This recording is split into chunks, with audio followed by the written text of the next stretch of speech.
Bize kalkıp akıl veriyorlar. Diyorlar ki sivil insanlar ölüyor.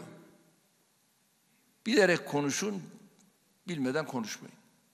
Biz sivil insanları hiçbir zaman hedef almadık. Eğer sivilleri de hedef alsaydık Afrin çoktan düşmüştü beyler. O kadar hassas gidiyoruz ki aman siviller vurulmasın.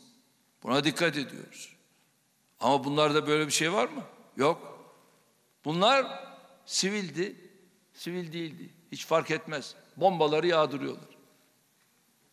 İşte bizi onlardan ayıran bu. Biz bu hassasiyetimizi yine aynen gözeterek yolumuza devam edeceğiz. İslam dininin kısa sürede yayılmasının, yaygınlık kazanmasının en önemli sebeplerinden biri Peygamber Efendimiz Aleyhisselatu Vesselam'ın tebliğ, yani insanlara dini anlatma yöntemidir. Rabbimiz Ali İmran suresinde bunu şu şekilde izah ediyor. Allah'ın rahmeti sayesinde sen onlara karşı yumuşak davrandın. Eğer kaba, katı yürekli olsaydın onlar senin etrafından dağılıp giderlerdi. İşte bu peygamberi metottur. Tebliğ metodudur. Aynı şekilde Nahl suresinde Yüce Mevlamız şöyle buyuruyor. Sen Rabbin yoluna hikmet ve güzel öğütle çağır ve onlarla en güzel şekilde mücadele et. Allah-u Teala bizlere müjdeci ve uyarıcı olarak gönderdiği peygamberimizin risalet vazifesindeki başarısını onun yufka bir yüreğe, müşfik bir kalbe ve tatlı bir dile sahip olmasına bağlıyor. Hazreti Ayşe validemiz rivayet edilen bir hadiste ise şöyle diyor. Tabii şimdi bazı ukalalar dolaşıyor etraflarda bu hadisler üzerinde filan da yok şöyleydi yok böyleydi gibi laflar konuşuyorlar.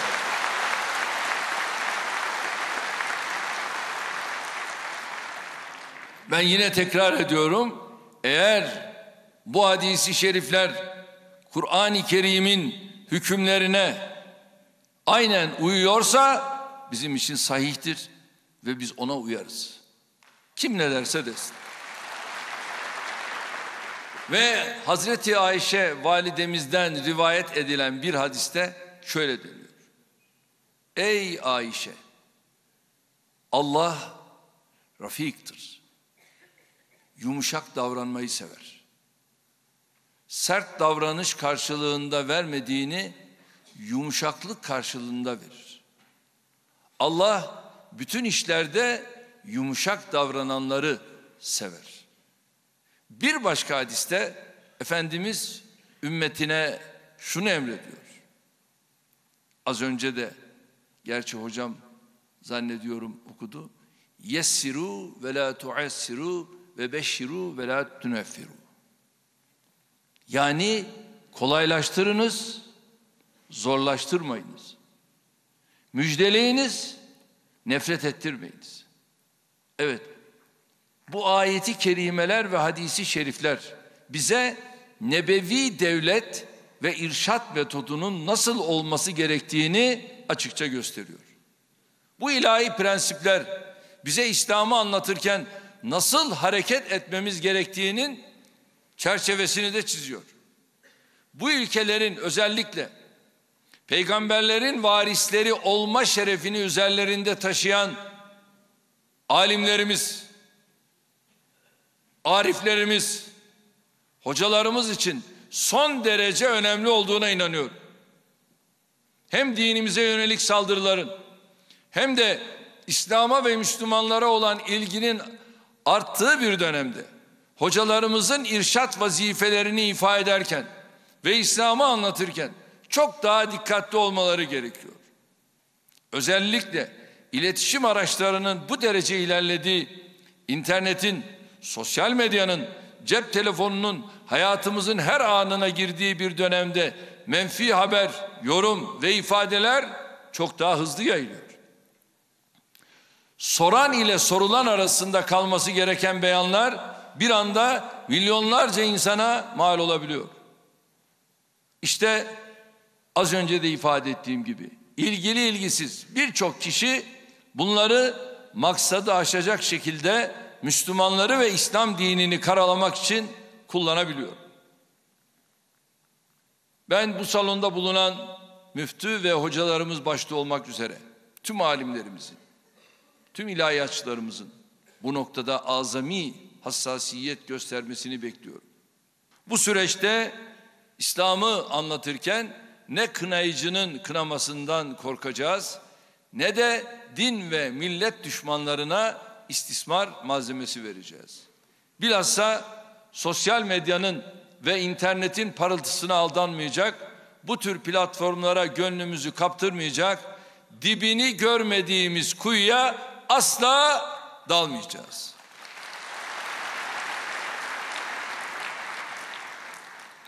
Sözümüzün ağırlığını bir kuyumcu titizliğiyle tartarak güzel sözle, güler yüzle, birliğimiz ve sevgimizle insanları İslam'a çağırmaya devam edeceğiz. Yanlışın en tehlikelisi doğruya en yakın olandır derler. Fark edilmesi en zor düşman bizim gibi giyinen, konuşan, görünendir. Mesele beyaz pirincin içindeki beyaz taşı bulup çıkarmaktır. Müslüman basiret ve feraset sahibi olarak bir kez ısırıldığı delikten bir daha asla ısırılmamalıdır. Hayır, eğitim, cihat gibi dinimizce mukaddes olan kavramların birilerinin sinsi emellerine kolayca maske yapılmasına rıza göstermemeliyiz. Özellikle gençlerimizin elimizden kopartılıp alınmasına, 3-5 şarlatanın elinden mankurtlaşmasına asla müsaade etmemeliyiz.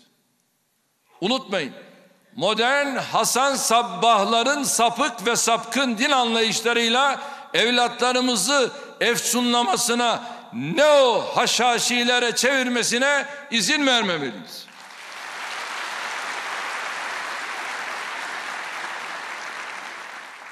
Cihat gibi gerçekten çok önemli ve kapsamlı bir kavramın gözünü kan ve vahşet bürümüş katil sürüleri tarafından coğrafyamızın yakılıp yıkılması amacıyla kullanılmasına seyirci kalamayız.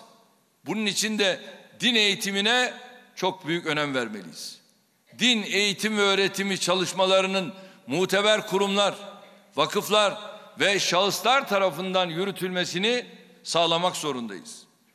Yüzyıllardır İslam coğrafyasını aşk ve ilimle ilmek dokuyan gönül erlerinin bu süreçte daha fazla sorumluluk üstlenmesi gerekiyor. Bizler dini ilimler ve irşat faaliyetleri açısından gerçekten zengin, gerçekten mümbit bir kaynağa sahibiz. Anadolu'yu vatan kılan sadece akıncılarımızın kılıç sesleri değil, aynı zamanda dervişlerimizin de o hu hu nidalarıdır.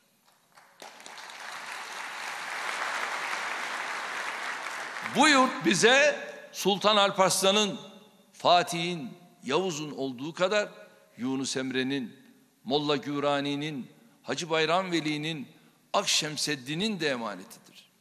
1000 yıldır onca saldırıya ve ihanete rağmen bu coğrafyada tutunmamızı sağlayan Kur'an ve sünnet ile kurduğumuz o muhkem bağdır. Bu noktada herkese önemli görevler düştüğüne inanıyorum. Hocalarımızın, vaizlerimizin, Kur'an kursu öğreticilerimizin evvela kendilerini çok iyi yetiştirmeleri, sonra bu birikimlerini de her cinsiyetten, her yaştan insanlarımıza aktarmaları gerekiyor. Unutmayalım ki kainat boşluk kabul etmez. Siz milletimizi irşad etmezseniz, siz mahallenize, şehrinize, caminize sahip çıkmazsanız oralara bir başkası gelir çöreklenir.